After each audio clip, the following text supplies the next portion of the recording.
মহাকাশে ভেসে থাকা স্টেশনে হঠাৎ দেখা দিয়েছে অপ্রত্যাশিত সমস্যা।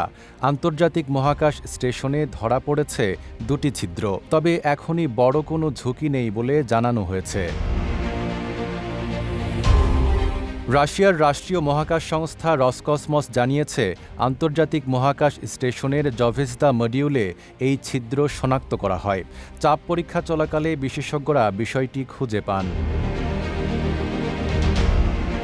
এদিকে সংস্থাটি জানায়, প্রথম ছিদ্র ইতোমধ্যেই মেরামত করা হয়েছে।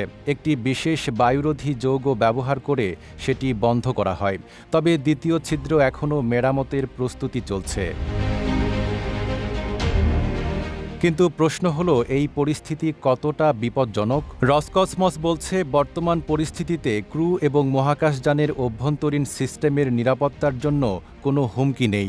আইএসএসের ভেতরের চাপ স্থিতিশীল এবং পরিমিত মাত্রাতেই বজায় রাখা হয়েছে।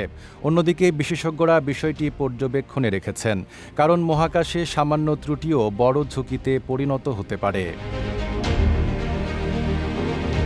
জানা গেছে, স্টেশনের বিভিন্ন সিস্টেম নিয়মিত পরীক্ষা করা হচ্ছে এবং দ্বিতীয় ছিদ্র দ্রুত বন্ধ করার জন্য কাজ চলছে।